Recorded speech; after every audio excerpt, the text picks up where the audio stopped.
This is the second fight that you had right after your defeat by Joey Maxim. Do you remember the Harrison fight? Yes, I do. In fact, my trainer at that time, him and I had somewhat of a dispute. He had told me that I would get knocked out in this fight, and, well, I guess I wanted to prove to him that that I wouldn't get knocked out.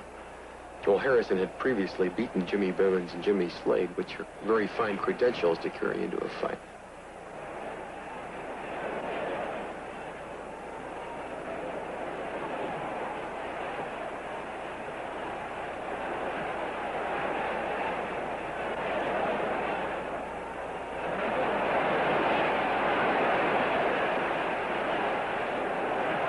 Wow.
I had asked my manager when he came to me, and asked me did I want to fight Jimmy Slade.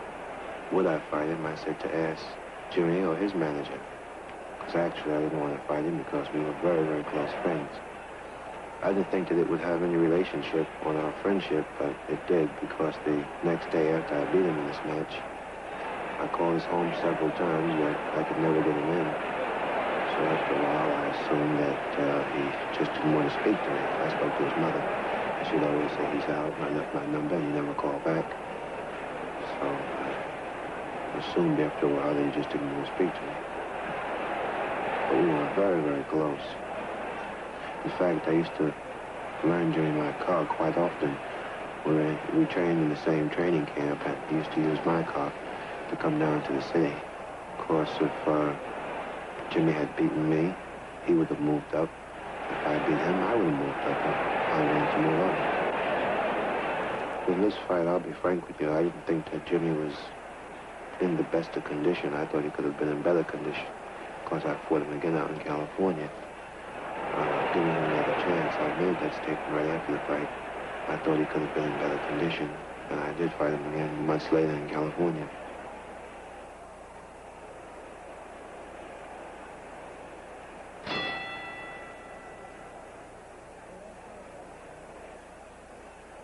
I wanted to win this fight very badly, and I assumed Jimmy did too, despite our friendship.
My camp was very much against Cuss taking this fight for me. I remember that. But Cuss felt that I could beat Grant, and Whatever Cuss felt, I always went along with it because he had more faith in my ability, I guess, than anyone else, even probably myself.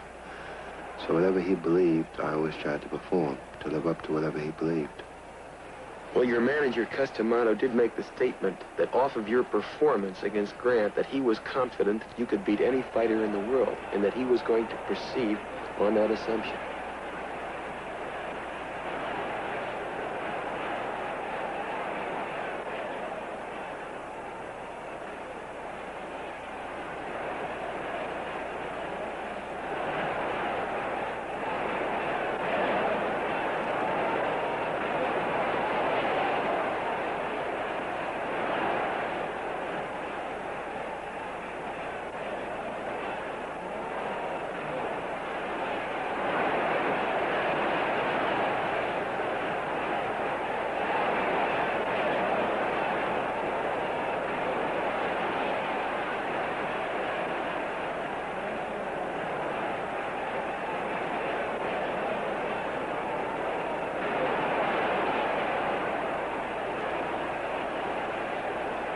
You had given Grant a tremendous beating going into round 5.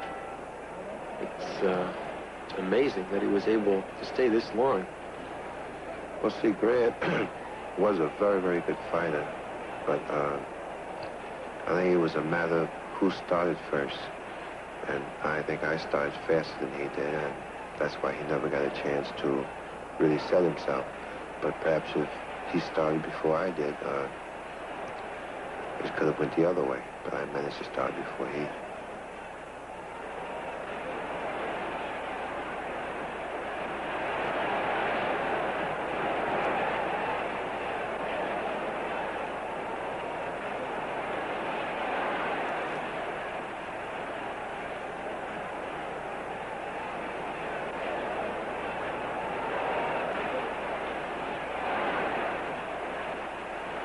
In previous fights, had you switched your attack to the body and to the head as you've done here?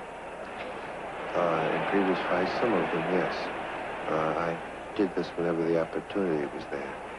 With Grant, the opportunity was there. Here's the end of the fight. The referee steps in.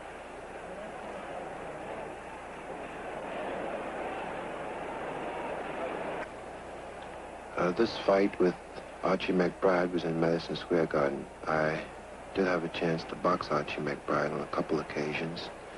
We had trained in the same camp, and I didn't have any sparring partners, and neither did he, so we worked together a couple of times.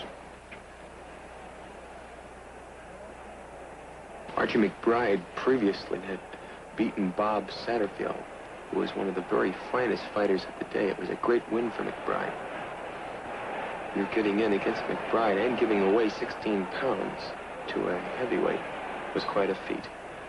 In our training sessions, I found much harder because I would try to press him, and Archie McBride is the type of fighter that I found out in training that you don't try to press because he's a better fighter when you're pressing him because he presses back.